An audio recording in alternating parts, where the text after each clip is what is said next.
Estamos. Listo, adelante, hermano Iván. Buenos días a todos. ¿Se escucha? ¿Se escucha fuerte? Estoy hablando recio. Así hablo de fuerte.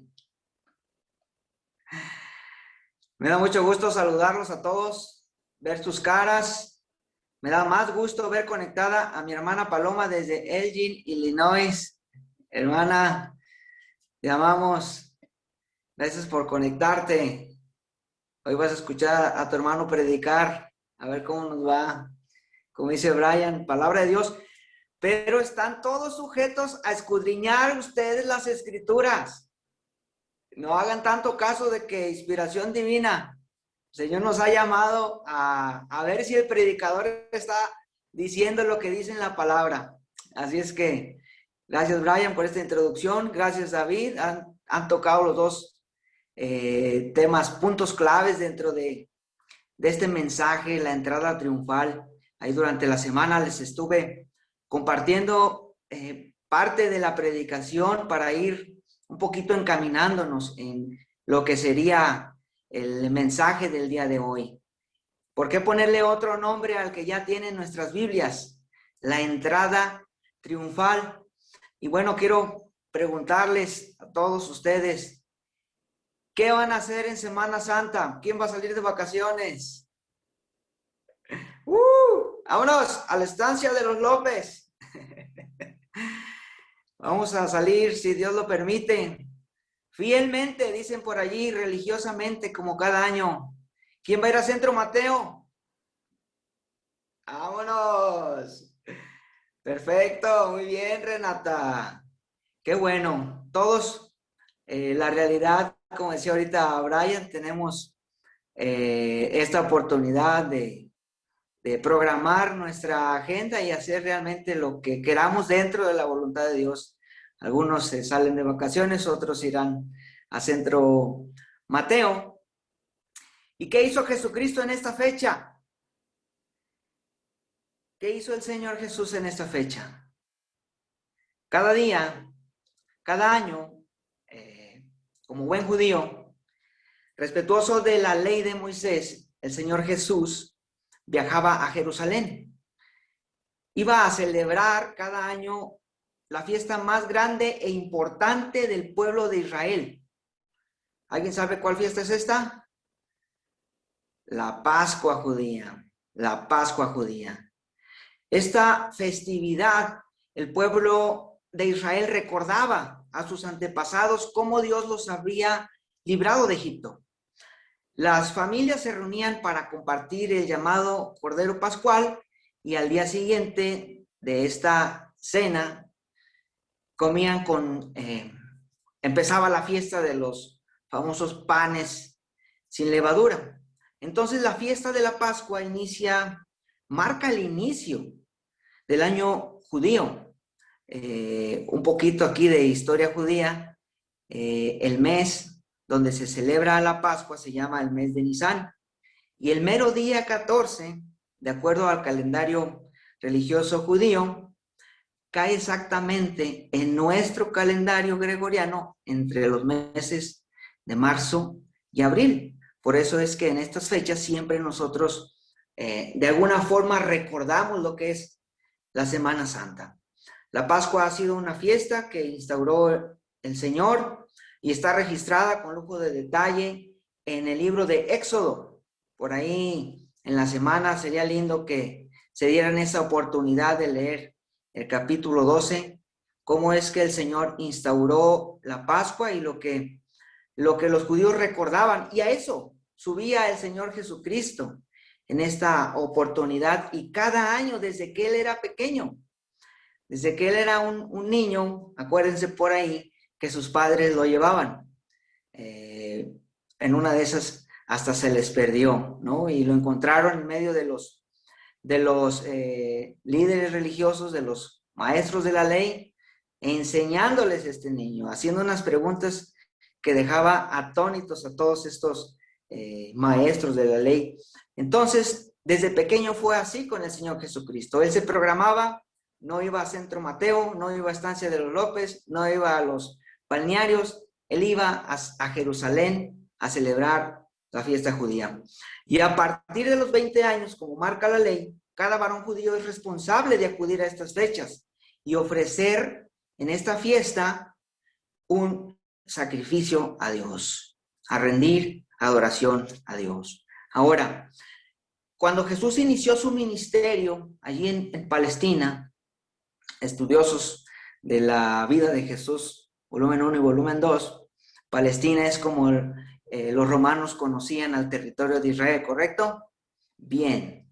Entonces, cuando Jesús viene a esta Pascua, a celebrar esta Pascua, algunos estudiosos judíos registran que ya Jesús ha pasado 3 Pascuas. Esta sería la cuarta, pero como todos ya sabemos, Jesús celebró 3 en vida y esta Pascua ya no alcanzó a celebrarla en vida porque él fue muerto en una cruz. Entonces, se le conoce a esta Pascua como la última Pascua de Jesús. Llegado pues el mes de Nisan, como la marca de los autos, entre marzo y abril, el mes de Nisan, por ahí del año 29 antes de Cristo, Jesús, donde sea que se encontrara, él como un buen judío, venía a Jerusalén o subía, como dicen las escrituras. Recordemos que Jerusalén estaba en lo alto de un monte, entonces Jesús debía subir a Jerusalén, donde sea que él se encontrara. En los evangelios, Lucas 17 y 18 nos narran que Jesús viene de Capernaum o de cualquier lugar dentro de la provincia de Galilea. Ya están todos ustedes familiarizados dónde está Galilea. Lucas 18 nos dice que, muy bien, Brian, arriba, al norte de Jerusalén. Excelente. Entonces Jesús dice en Lucas 18 que yendo a Jerusalén pasaba por las provincias de Samaria y de Galilea. Entonces viene del norte, bajando hacia el sur, atraviesa la región de Samaria, brinca el Jordán, llega a la región que se conoce como Perea y vuelve entonces a brincar el Jordán a la altura de Jerusalén para llegar a Jericó. ¿Dónde está Jericó? En la provincia de Judea. Y allí el Señor Jesús, bueno, nosotros sabemos por lo que cuentan los evangelios, que allí sana a 2 de los ciegos, a 2 cieguitos, y también en este lugar se hospeda en la casa de Zaqueo, ¿se acuerdan?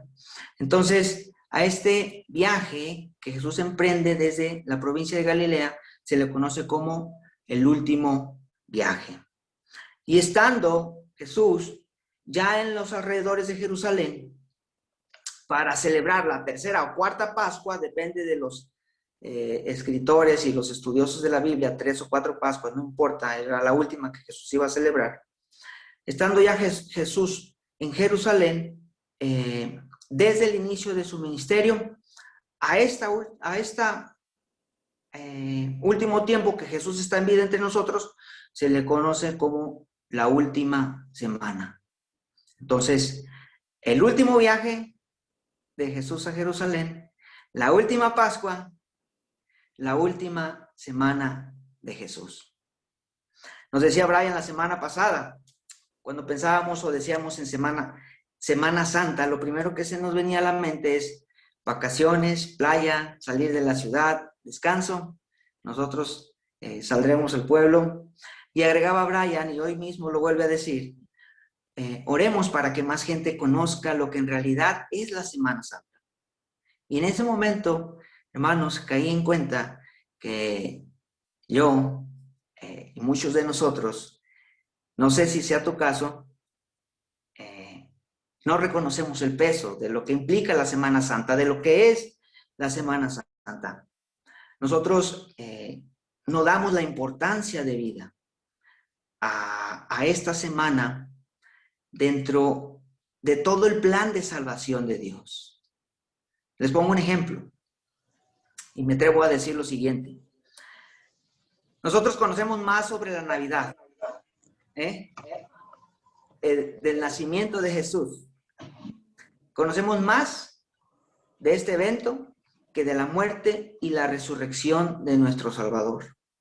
Del nacimiento de Jesús se escribe muy poco, un capítulo, 2 capítulos por ahí en Lucas, uno en Mateo, pero ni Marcos ni Juan narran sobre la Navidad. Insisto, no es malo, por supuesto, que sepamos acerca de la Navidad o del nacimiento de Jesús. Lo preocupante, mis hermanos, a lo que caí en cuenta y lo que les quiero compartir el día de hoy es que de la muerte y de la resurrección de nuestro Salvador sabemos muy, pero muy poco. Tan importante es esta última semana de Jesús, en la vida de Jesús, que los evangelios, por ejemplo, comparándolo con el evento de la Navidad, que es 1 o 2 capítulos en 1 y 2 evangelios, la última semana de Jesús abarca la gran mayoría de los 4 evangelios. Mateo escribe una cuarta parte sobre la última semana de Jesús. Marcos escribe una tercera parte, Lucas una quinta parte y el evangelio de Juan 2 terceras partes de la última semana de Jesús. Entonces, nosotros teniendo esto en mente y haciendo una evaluación sincera, ¿cuánto sabemos nosotros en el sentido de que el conocimiento nos lleva a la adoración, no solamente a un conocimiento intelectual, sino a la adoración? ¿Cuánto nosotros sabemos de esta última semana? Es la primera pregunta que hago esta mañana. ¿Cuánto peso tiene esta semana en nuestras vidas, en nuestros corazones? Y esta semana inicia, como decía Brian y David, preciso este día, el domingo, hoy domingo, como dicen en la radio, pero de hace 2000 años, Jesús entra triunfal en la ciudad de Jerusalén. Vamos a leer nuestras Biblias, el capítulo 1, se los leo, el capítulo 21, versos 1 hasta el 11. Dice la palabra de Dios: Cuando se acercaba a Jerusalén y llegaron a Betfagé, al monte de los olivos, Jesús envió a 2 discípulos con este encargo: vayan a la aldea que tienen enfrente y ahí mismo encontrarán una burra atada y un burrito con ella. Desátenlos y tráiganmelos. Si alguien les dice algo, díganle que el Señor los necesita, pero que ya los devolverá. Esto sucedió para que se cumpliera lo dicho por el profeta. Digan a la hija de Sión: mira, tu rey viene hacia ti, humilde y montado en un burro, en un burrito, cría de una bestia de carga. Los discípulos fueron e hicieron como les había mandado Jesús. Llevaron la burra y el burrito y le pusieron encima sus mantos, sobre los cuales se sentó Jesús. Había mucha gente que tendía sus mantos sobre el camino. Otros cortaban ramas de los árboles y las esparcían en el camino. Tanto la gente que iba delante como la que iba detrás gritaba: Hosana al Hijo de David, bendito el que viene en el nombre del Señor, Hosana en las alturas. Cuando Jesús entró en Jerusalén, toda la ciudad se conmovió. ¿Quién es este?, preguntaban. Este es el profeta Jesús de Nazaret de Galilea, contestaba la gente. Vaya pasaje. Jesús cruzó la línea. Él sabía que era su última semana. ¿Qué harían ustedes si les dicen que les queda 4 o 5 días de vida y para entonces van a venir a matarte? Van a venir a matarte. ¿Qué harían? Se fugan de su casa. Vámonos. Vámonos para la estancia. Vámonos para el monte. Vámonos para todos lados. El Señor Jesús, como dicen las Escrituras, como cordero al matadero. Ahí va a Jerusalén. Él, en toda su omnisciencia, sabía perfectamente que su tiempo había llegado. De hecho, el viernes antes, Él le declara a sus discípulos por tercera vez que están subiendo a Jerusalén, donde Él iba a ser entregado, iba a ser muerto a manos de los gentiles, pero al tercer día resucitaría. Me gusta, por ahí en la semana decíamos en los imágenes que les mandaba, Este pasaje se toca en los 4 evangelios, en Mateo, Marcos, Lucas y Juan. Este pasaje, únicamente este pasaje, junto con otros 2, los 4 evangelios lo tocan, la entrada triunfal. De allí la importancia, el peso, no sé si el principio del fin de la vida de Jesús entre nosotros, de la vida terrenal de su ministerio. Y allí, un viernes antes, Jesús les dice: señores, me voy, se ha llegado mi hora. Era tiempo de que Jesús abandonara este mundo para regresar con su Padre.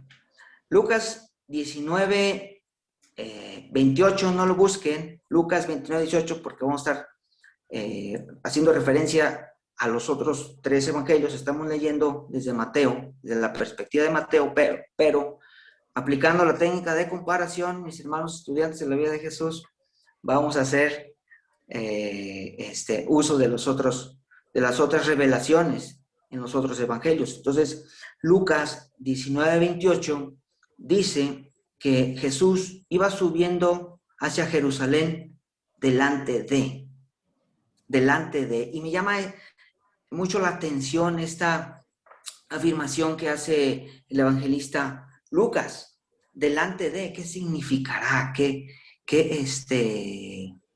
podemos extraer de esta afirmación de Lucas? Jesús iba con sus discípulos y una gran multitud. Recordemos que de todas partes del mundo conocido, los judíos subían a Jerusalén. Todos los judíos venían a celebrar esta fiesta. Entonces, Jesús, después de vivir su año de popularidad, pues Él es muy conocido, y en el camino las multitudes se van añadiendo al Señor Jesucristo. Cuando llega a Jericó, dicen las Escrituras que sana a este par de ciegos, entra en la casa de Zaqueo, y saliendo de Jericó, las multitudes se le unen. Jericó, en este trayecto hacia Jerusalén, bueno, sabemos que es de oriente a poniente. Sabemos que de Jericó a Jerusalén había cierta distancia donde permitía, vamos a decirlo así, que la gente fuera alcanzando esta caravana, que la gente fuera añadiéndose añadiéndose al Señor, porque Él ya era muy conocido entre los judíos. ¿Qué sucede en esta parte del camino? Jesús dice que toma aparte a sus discípulos. De manera privada, Él les revela que Él ha de morir. Pero aún a pesar de esto, Él va delante. Él va delante de ellos. Por ahí leemos en uno de los pasajes cuando Jesús resucitó a Lázaro, no sé si lo recuerden, que los discípulos le decían: maestro, te quieren apresar, te quieren apedrear, te quieren matar, y tú todavía quieres ir a Jerusalén. El Señor Jesús conocía la voluntad de su Padre, y Él va adelante como un buen líder entre nosotros, como un líder que haya existido jamás. El Señor Jesús nos enseñó la importancia, el sentido, el valor de nuestra propia vida con respecto a la voluntad de Dios. Jesús no escatimó su vida con el único fin de obedecer a Dios. Y no hay nada, hermanos, no hay nada mejor que podamos hacer en esta tierra que hacer la voluntad de Dios. No hay nada mejor que nosotros podamos ofrecer nuestra vida por causa del Señor. Jesús va adelante hacia su muerte. Los discípulos no sabían ni qué estaba pasando, y las multitudes, dice el Evangelio de Marcos, las multitudes que lo seguían tenían miedo. Algo revelador. Los discípulos no sabían qué estaba pasando, y las multitudes estaban pensando que se iba a armar la campal, porque estaban ya viendo en Jesús a ese Mesías esperado que podía, como dijo nuestro hermano David hace rato, derrocar al opresor, al imperio romano. Mateo 21:1 dice: cuando se acercaban a Jerusalén llegaron a Betfagé, junto al monte de los olivos. Y Jesús entonces envió a 2 discípulos. Un pequeño paréntesis aquí. Betfagé o Betfagé en alguna de sus Biblias es un pueblo que solo se menciona 3 veces en el Nuevo Testamento. Obviamente en los evangelios sinópticos, Mateo, Marcos y Lucas. Y solamente en este evento de la entrada triunfal. De modo que de Betfagé no tenemos más detalles. Mateo, es interesante esto, ustedes recordarán que escribe a sus compatriotas judíos y asume que sus lectores saben dónde se encuentra esta pequeña aldea. Pero Marcos y Lucas nos hacen una aclaración importante al respecto. Ellos dicen en Marcos y en Lucas que cuando se acercaban a Betfagé a Jerusalén por Betfagé y Betania.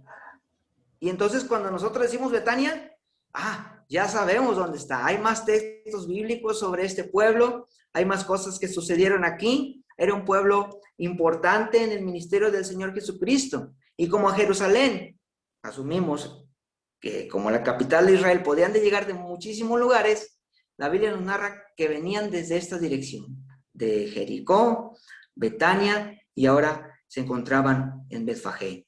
Betania estaba a 3 kilómetros de Jerusalén y se localizaba, esto me gustaría enmarcarlo, en la ladera oriente del Monte de los Olivos. El Monte de los Olivos ha jugado un papel importantísimo en el ministerio de Jesús alrededor de Jerusalén. El monte se encontraba a 1 kilómetro de distancia de la ciudad de Jerusalén. Pero bueno, alrededor de Jerusalén, de todas estas aldeas, no le eran desconocidas al Señor Jesucristo, ni tampoco los pobladores desconocían a ese tal Jesús.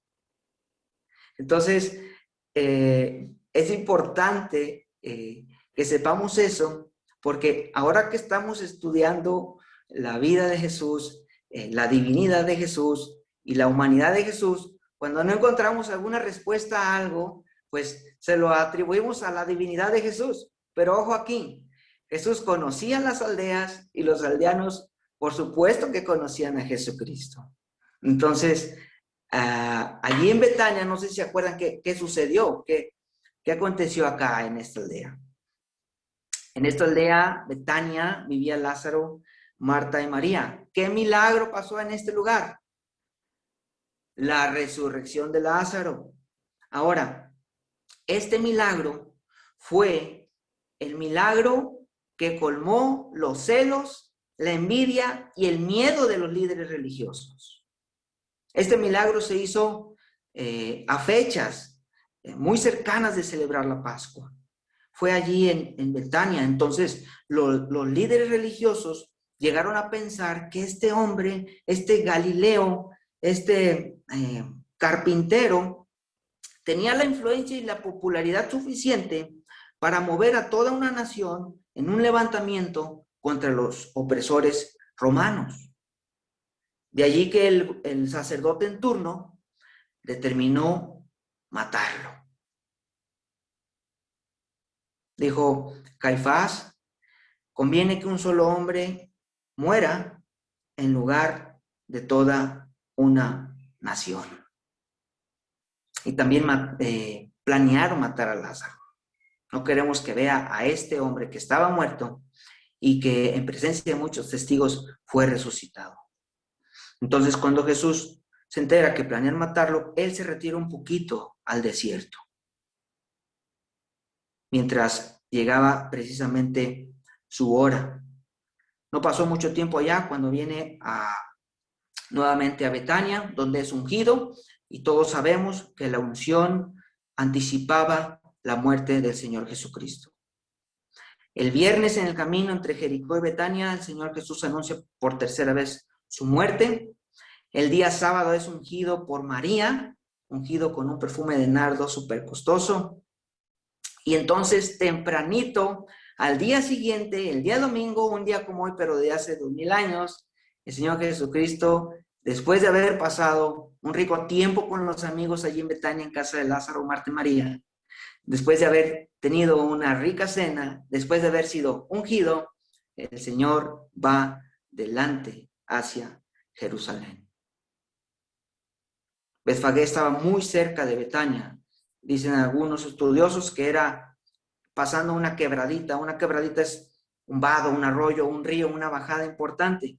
Pasabas ese vado y ya estabas en Betfagé. Y ahí en Betfagé, el Señor Jesucristo manda a sus discípulos, les da una orden a sus discípulos de ir enfrente a traer, dice, unos animalitos. Mateo 21, 2 dice, y les dijo, vayan a la aldea que está enfrente de ustedes, y enseguida o tan pronto como entren en ella, encontrarán una asna atada y un pollino o un borriquillo con ella. Borriquillo. Una vez mi papá dice, pónganla del borriquillo o lo del borriquito sabanero, y nos empezamos a reír todos en casa. Y para mi sorpresa, el día de hoy, sí existe esta palabra, borriquillo, en una de las versiones. Entonces me acordé, empecé a reír nuevamente. En fin, era un asno, un cría de asna, un burrito pequeño. Entonces, Lucas y Marcos agregan que sobre este burrito ningún hombre había montado antes. Y el Señor Jesús les dice, desátenlos y tráiganlos a mí. Entonces salen de Betania, pasan la quebrada, llegan muy rápido a Betfagé. Ya en el Monte de los Olivos, decimos que están en el lado oriente, en la cuesta, en la ladera oriente del monte. Tienen que caminar hacia la cima desde donde van a visualizar a Betfagé. Entonces la comitiva se hacía cada vez más grande, porque las escrituras dicen en el Evangelio de Juan que la gente que supo que Jesús estaba en Betania vino con él, vino a ver a este profeta, a este enviado de Dios. Entonces Jesús manda a sus discípulos a desatarlos y a traerlos, pero ojo aquí, dice desátenla. ¿Quién estaba amarrada? La burrita, la asna. Y el burrito, obviamente no lo desatan porque no estaba atado. Un burrito ya sabemos que por ser cría va a estar pegado a su madre. Entonces, ¿será que Jesús montó el burrito y no a la asna? Y esta es una escena un tanto chusca porque no sé si alguien ha visto a personas montadas en un burro. Toda la majestad y la elegancia lo podemos ver en un Frisian, en un caballo de estos que están aquí, los que saliendo de Campo Real, no sé si han visto a los caballerangos, a los polis, unos caballones que tú dices, ay caray, no vas paseándose, pero bueno. Cuando ves a alguien montado en un burro es lo más chistoso del mundo, porque el burro es muy pequeñito, 1,40 m, 1,60 m, y entonces el individuo, el jinete, pues va casi con los pies arrastrando, y además el burro no tiene ningún estilo para caminar o para trotar, siempre va brincando el pobre jinete. Sin embargo, los caballos tienen una cadencia que hasta te ves espectacular, ¿no? El burrito. Ahora imagínense una cría de asna que nunca había sido montada. Antes no tumbó al Señor Jesucristo. Al menos no lo registran los evangelios. Entonces, es algo curioso porque nosotros hemos visto pinturas donde Jesús está montando a la asna, a la grande, pero no. Jesús manda a traer a la madre para que el burrito coopere con la causa. Qué interesante que el Señor Jesús, con el único fin de cumplir a cabalidad las profecías, Él hace traer a este burrito. Entonces, continuando allí en Mateo 21:3, dice, y si alguien les dice algo o si alguien les pregunta por qué hacen esto, por qué lo desatan, de esta manera les dirán, el Señor lo necesita y enseguida los enviará y los devolverá acá.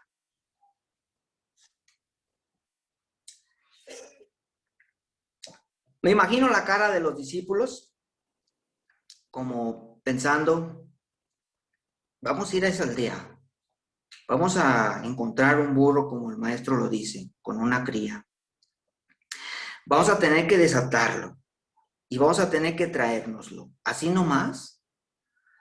¿No que muy cristianos? En mi tierra le dirían, se los están robando.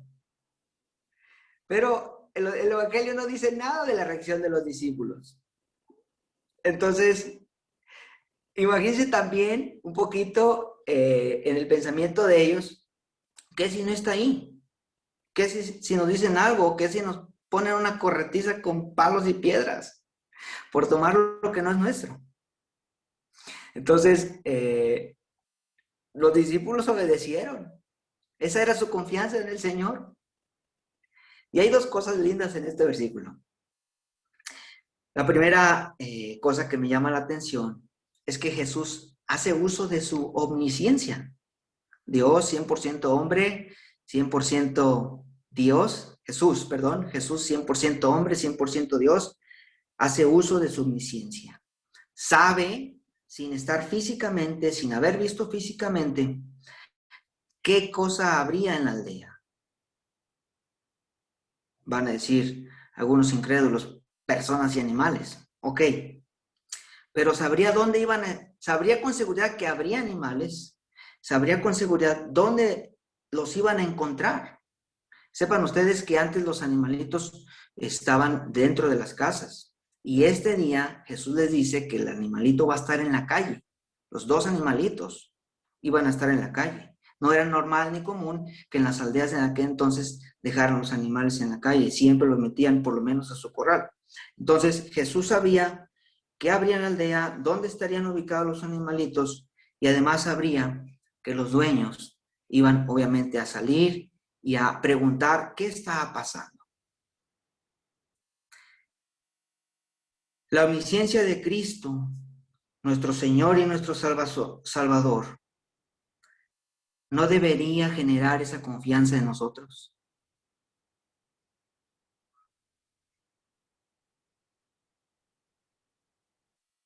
Es una buena pregunta. ¿Qué hay en mi vida, en mi corazón, cuando yo sé y creo que Jesús lo sabe todo?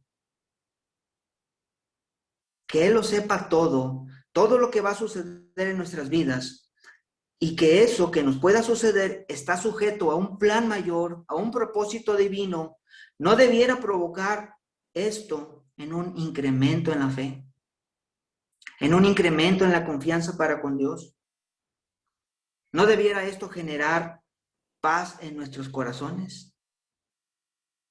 Amén, amén y amén. Por eso los evangelios, ninguno dice que los discípulos respingaron. Ellos fueron tal cual Jesús les había mandado. Y otro punto a rescatar en este versículo es que el Señor Jesucristo se presenta ante los dueños de los animalitos como el Señor. El Señor. Los discípulos son enviados, están obedeciendo una orden, pero Jesús se hace responsable de este acto. Hace un momento dijimos, y no era para nada descabellarlo pensarlo así, que Jesús conocía las aldeas y posiblemente de forma personal a algunos pobladores. Y por supuesto, los pobladores sabían quién era este Jesús.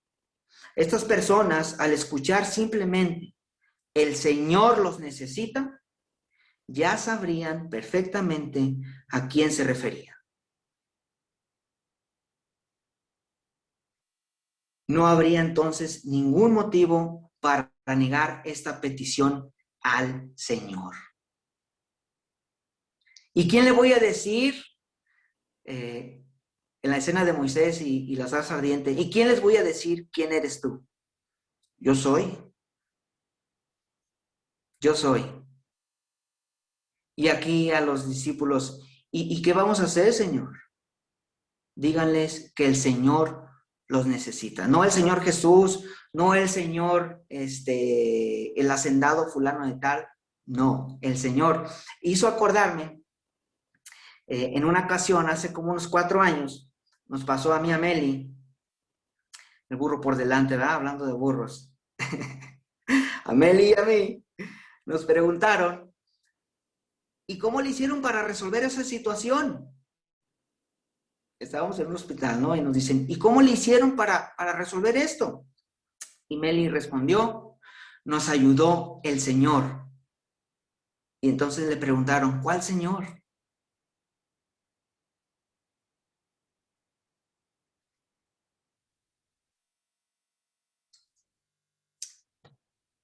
Qué lindo que el Señor nos ha revelado quién es Él. Cuando otros no saben de qué Señor estamos hablando. Los aldeanos sabían quién era el Señor. El Señor, del griego kurios, significa persona que ejerce derechos de propiedad absolutos. Y allí Mateo está usando esta palabra. El kurios lo necesita. El Señor, el amo, el dueño. Todo lo que yo tengo, todo lo que yo he ganado, todo lo que yo he almacenado, juntado, todo lo que yo poseo, incluso todo lo que yo soy, pertenece a mi Señor. Este es un principio de mayordomía, ¿no? Todo lo que tengo es del Señor. Si yo le doy, es porque a Él pertenece. Yo no doy para que Él me dé. Yo doy de lo que tengo porque Él me lo ha dado todo. De Él es mi vida. El Señor los necesita, pero enseguida los enviará de regreso o los devolverá. Hermanos, nada era de Jesús en esta tierra. Siendo el dueño de todo, siendo el dueño del universo, hasta un burrito tuvo que pedir prestado. ¿Cómo estamos en esa área?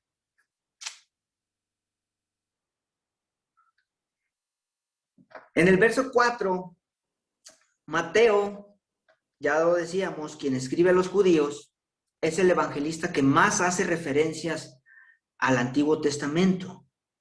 Cita en esta oportunidad al profeta Zacarías, Mateo 21:4.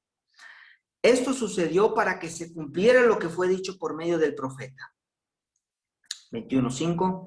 Digan a la hija de Sión, mira, tu rey viene hacia ti, humilde y montado en un burro, en un burrito, cría de una bestia de carga.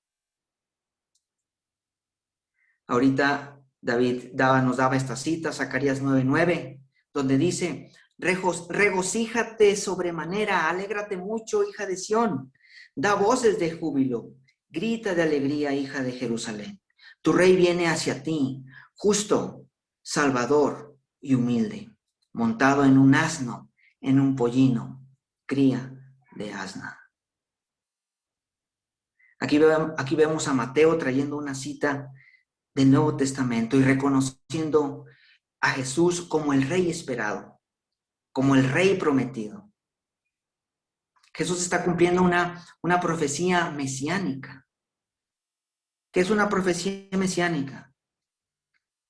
Mesías significa ungido en el hebreo y Cristo en griego. Y normalmente cuando leemos una profecía mesiánica en el Antiguo Testamento, viene siempre acompañada del nombre de Dios, Jehová. Entonces vamos a leer el ungido de Jehová. Ahora, en términos de reinado, todos sabemos que David fue elegido por Dios para reinar sobre Israel. Y Dios decidió que de la descendencia de David vendría el verdadero rey de Israel. Y este rey haría de la nación un reino estable y un reino eterno. Les leo 2 de Samuel 7. Yo pondré en el trono a tus propios descendientes y afirmaré tu reino. Yo afirmaré el trono real para siempre. Yo seré su padre y él será mi hijo. Tu casa y tu reino durarán para siempre delante de mí. Tu trono quedará establecido para siempre. Y esta profecía se estaba cumpliendo precisamente en este momento, en la entrada triunfal. Entonces, el pueblo de Israel esperó por mucho tiempo a ese sucesor de David, a ese rey prometido. Pero la profecía tenía una característica inconfundible. Fíjense por qué. En el Antiguo Oriente, un rey entraba a las ciudades montado en un caballo de guerra, con el fin de transmitir su poder militar, especialmente cuando la ciudad era recién conquistada.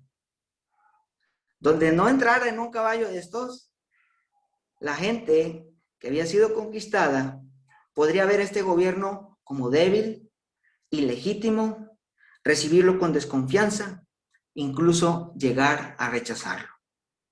Por eso entraban en estas máquinas de guerra, en estos super caballos. No sé si conozcan a los Frisian, unos caballos negros de 2 pisos de nivel, yo creo. Estos reyes entraban de esta manera, con toda la pompa, con todo el poder, con toda la majestad. Pero la excepción a esta costumbre era cuando un amado rey entraba en su propia ciudad capital. Entonces los profetas del Antiguo Testamento no vieron a un rey de esta forma, no vieron a un rey tradicional. Isaías lo vio como el siervo sufriente, el varón de dolores, que voluntariamente se entregó en lugar de nosotros. El profeta Jeremías lo vio como aquel que sería nuestra justicia delante de Dios. El Señor, justicia nuestra, le llama el profeta Jeremías. El profeta Samuel nos advierte que el rasgo característico de Jesús era que iba a ser un rey cuya característica principal lo definía una vida de rectitud. Dígame, mis hermanos, si los reyes de este mundo se parecen al Señor Jesucristo. De entrada, ningún rey va a ser capaz de sufrir de esta manera por su pueblo.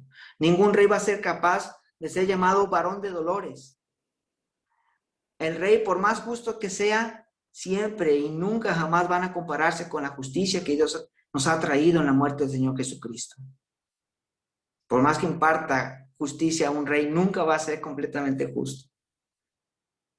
Nunca a un rey se le va a poder achacar una vida de rectitud como distinguiría a este rey enviado a Jerusalén.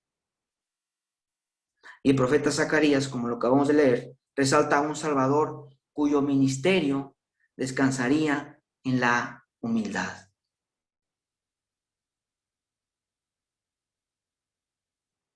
Entre el último profeta del Antiguo Testamento y Juan el Bautista, hay lo que conocemos 400 años de silencio.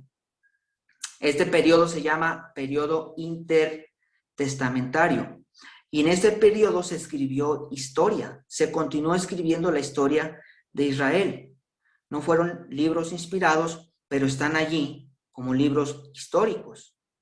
En este periodo, quiero que sepan que los que escribieron dejaron ver a un Mesías político, a un Mesías que destruiría a los malos, a un Mesías que acabaría con estos imperios, y a todo aquel que no creyera en él sería eliminado de su presencia.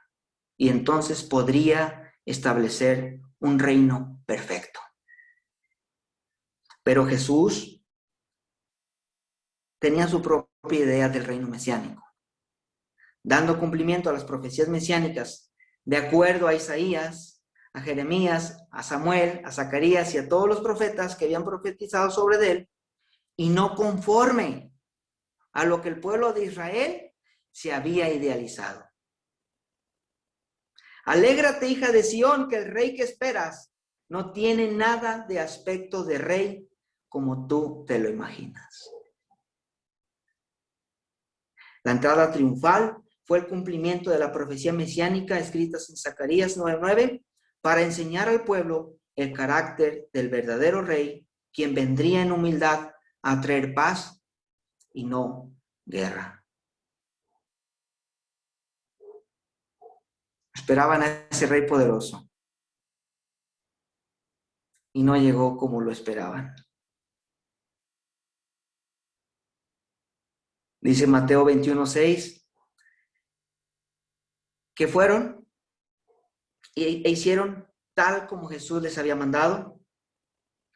Encontraron al pollino atado junto a la puerta, afuera en la calle, lo desataron y mientras lo desataban, algunos que estaban allí, sus dueños, les dijeron, ¿qué hacen desatando al pollino? Ellos respondieron, tal como Jesús le había dicho, porque el Señor lo necesita, y entonces le dieron permiso.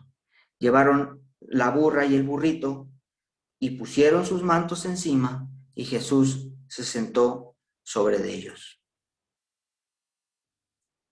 Es de no creerse, hermanos, pero los discípulos a estas alturas no sabían qué estaba pasando. Juan 12:16 dice que ellos no entendieron al principio, pero cuando Jesús fue glorificado, entonces se acordaron de lo que estaba escrito de él.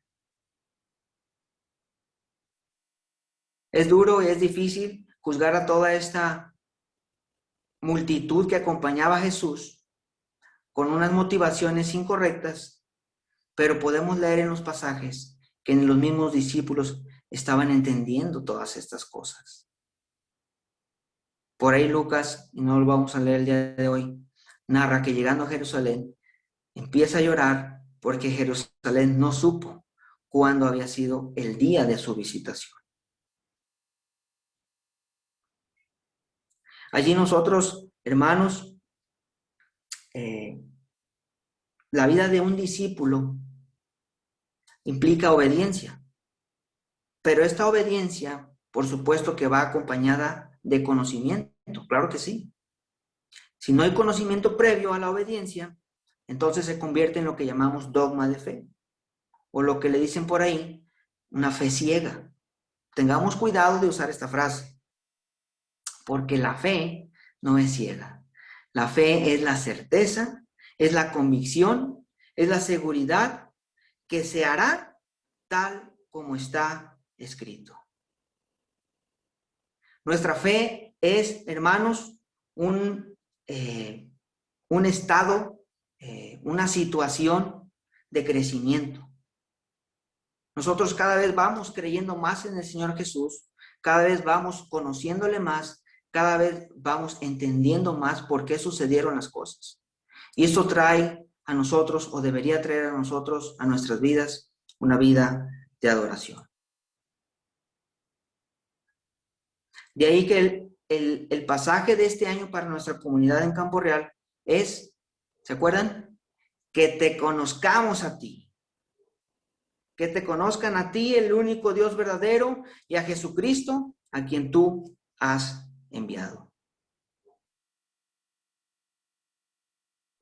Entonces, Jesús inicia este recorrido desde este punto en Betfagé, ya traía a las multitudes con él, está del otro lado del Monte de los Olivos, y vaya que el Monte de los Olivos ha sido un lugar muy importante en la vida del Señor Jesucristo. El Monte de los Olivos fue el hotel 5 estrellas del Señor Jesús, era su lugar de descanso. Recuerdo cuando dice al principio de los evangelios que él no tenía dónde recostar su cabeza. Pero para Jesús el Monte de los Olivos era su lugar de refugio, su cuarto de guerra. ¿Alguien vio esa película, Cuarto de Guerra? Allí el Señor pasaba la noche, allí el Señor oraba, allí el Señor descansaba cuando visitaba Jerusalén. En este monte dio las señales del fin del mundo. En este monte se despide de sus discípulos. En este monte Él es llevado en las nubes por los ángeles. Y en este monte, desde este monte, el Señor Jesús hace su entrada triunfal. Incluso hay quienes dicen atendiendo a Zacarías 14, que Jesús regresa en su segunda venida a este lugar. Sus pies serán puestos, dice la profecía, sobre este monte. Y entonces se desata el fin. Hermanos, nosotros podemos encontrar en esta historia de la entrada triunfal, una historia no es mística, no es ciertamente sobrenatural en el sentido de que no podemos razonarla. Esta historia esta narración es el cumplimiento de las profecías de Dios. Jesús lo sabía, sus discípulos no, la gente tenía miedo, pero aún así confiaban en este Galileo, en este hombre. ¿Qué no haría este hombre que podía resucitar a los muertos? ¿Qué no haría este hombre que podía sanar a los ciegos? ¿Qué no haría este hombre que podía alimentar a los 5,000? La esperanza que estaba depositada por el pueblo de Israel en este Jesús era sincera, pero equivocada. La gente quiso honrarlo poniendo sus mantos encima, y mientras él iba avanzando, Mateo 21:8, la multitud colocó sus mantos en el camino. Otros cortaban ramas de los árboles o ramas que habían cortado en los campos y las tendían por el camino. Aquí podemos ver que la gente, incluso desde su desconocimiento, honra de alguna u otra forma al Señor Jesús. Querían honrarlo. Querían estas eran formas de adoración, formas de alabanza. Le tendieron como lo decíamos en la semana, una alfombra roja. Él sin duda era una figura pública. Él era una persona importante en el pueblo judío. Él era ese enviado de Dios tan esperado desde hace mucho tiempo para acabar con ese sufrimiento, con esa opresión que el pueblo de Israel recibía de los romanos. Entonces, en su mente reconstruyen esta escena. Llegan a la cúspide y comenzando a bajar, comienzan a gritar todas las multitudes. Comienzan a alabar a Dios. Ya del otro lado del Monte de los Olivos, en la ladera poniente, ya se divisaba Jerusalén. La gente que estaba en Jerusalén salió a recibirle. Dice el verso 9 que las multitudes iban delante de él, las que iban delante de él y las que iban detrás de él. Ojo aquí, no dice una multitud, dice multitudes. Multitudes que lo rodeaban, multitudes que cantaban, que aclamaban.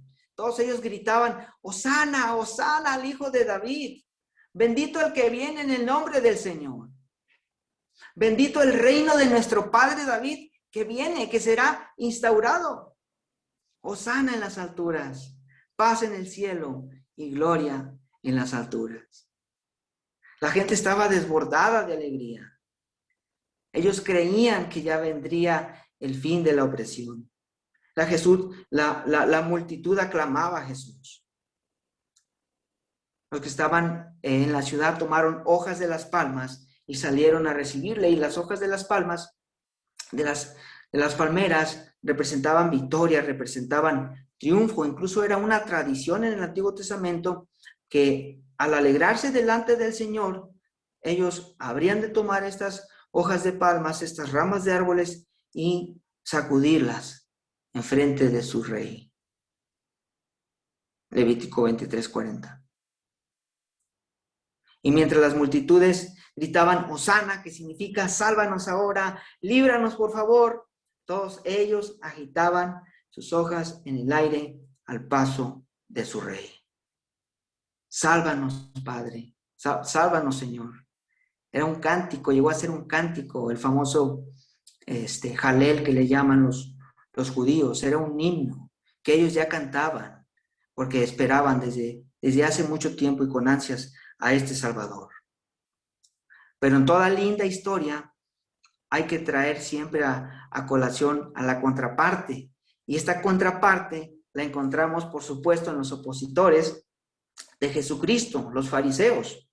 Y en Lucas nos dice este pasaje que los fariseos de entre la multitud salieron al encuentro con el Señor Jesucristo y le dijeron, reprende a tus discípulos. Maestro, reprende a tus discípulos. Los fariseos reconocían al Señor Jesucristo como maestro, como un gran maestro, como el rabí, un rabí muy joven, con un conocimiento inigualable, pero jamás lo reconocieron como el ungido de Jehová, como el rey de Israel, como el hijo de David, como el bendito que venía en el nombre del Señor. Al contrario, se llenan de celo, de envidia y le reclaman a Jesús, reprende a tus discípulos. Y el Señor Jesús contesta, si ellos callan, las piedras clamarán. ¿Qué les está diciendo a los fariseos?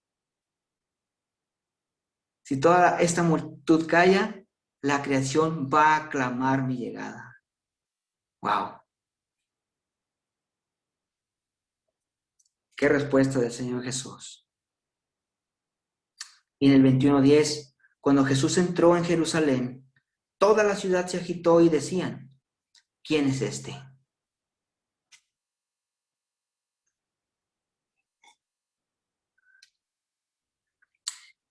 Y llegamos con este versículo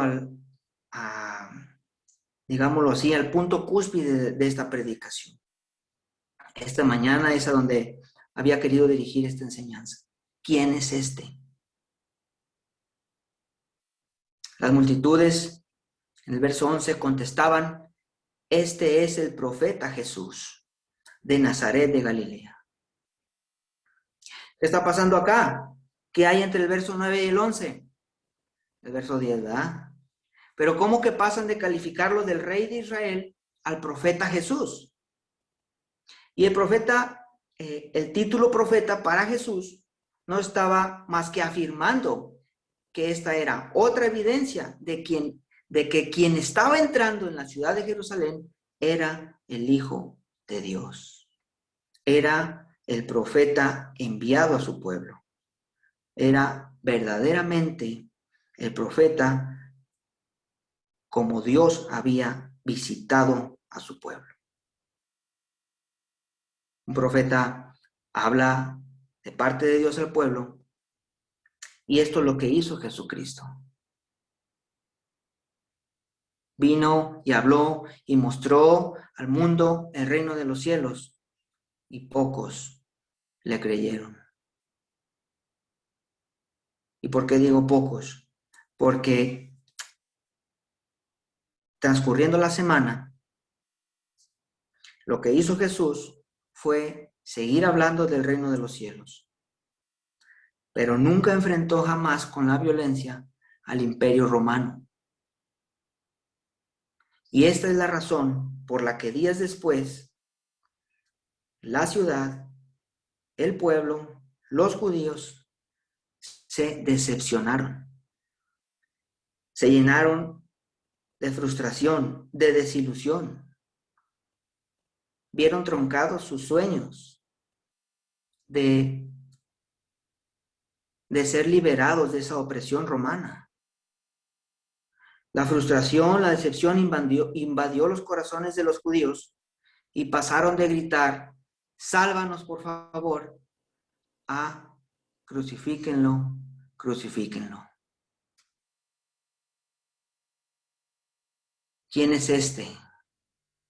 ¿Quién es Jesús para ti?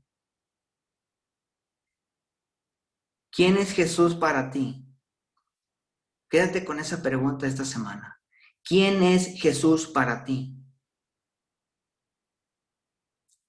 Para Mateo, si no te diste cuenta, es simple y llanamente Jesús.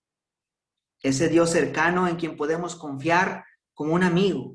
Por supuesto, sin dejar de rendirle el honor que solo Él merece. Ese amigo con el que quieres pasar tiempo. ¿Es para ti Jesús ese ser cercano? ¿Con quien tienes comunión cada día y te alegras en su presencia? Para los pobladores desconocidos, dueños del asna y del burrito, ¿Es ese Señor dueño de todo lo que tienes y de todo lo que eres? ¿Usas todo lo que tienes para honrarlo y para alabarlo? ¿Permites que el Señor sea quien dirija tu vida? ¿Le has dado o lo has hecho, Señor, en todas las áreas de tu vida? Jesús es solo el maestro que trae a tu vida mero conocimiento, tal como lo catalogaron los fariseos. Te basta conocer lo que fue su, lo voy a decir así, via crucis y caídas, y el evento sangriento desde una perspectiva mórbida. ¿Es solo una historia bonita jamás contada? ¿Eso es todo para ti? ¿Es suficiente para ti saber intelectualmente que Jesús es el Hijo de Dios? ¿Que nació de una virgen? ¿Que murió por mis pecados?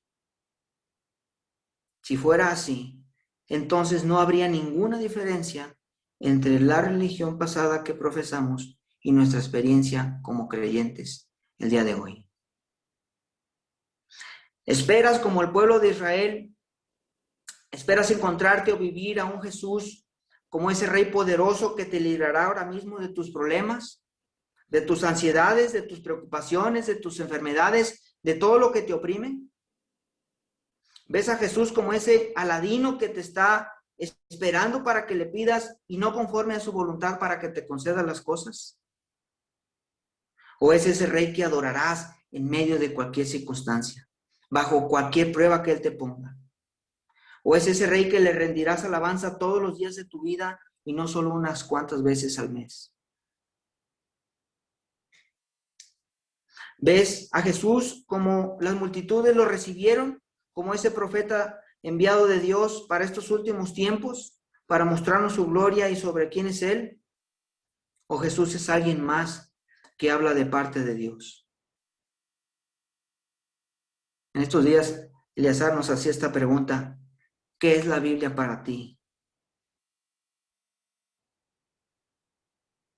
Si no usamos la Biblia, entonces para nosotros su palabra va a ser tal cual como lo fue en aquel entonces para el pueblo de Israel. Si no nos interesa quién es Jesús, entonces reflexionemos si realmente llevamos una vida como el Señor le agrada. ¿Qué representa? ¿Qué implica? ¿Qué peso tiene la persona de Jesús en tu corazón? ¿Quién es Jesús en tu vida? Hermanos, si Jesús ha entrado triunfante en nuestra vida, Jesús es nuestro profeta, Jesús es nuestro maestro, Jesús es nuestro amigo, Jesús es nuestro dueño. Si Jesús ha entrado triunfante en tu corazón, en nuestros corazones, Jesús entonces es nuestra Pascua, es nuestra salvación, es nuestro Salvador. Jesús es nuestro libertador, Jesús es nuestro Rey, Jesús es nuestro Señor. ¿Quién es Jesús en tu vida? Señor, gracias por tu palabra esta mañana. Que tu Espíritu nos hable esta semana alrededor de esta pregunta: ¿quién eres tú para mí? Y que estos eventos, esta vida, esta última semana, llenen nuestro corazón y podamos aprender a adorarte, Señor, todos los días de nuestra vida. Lo pedimos en el nombre de tu Hijo Jesús. Amén.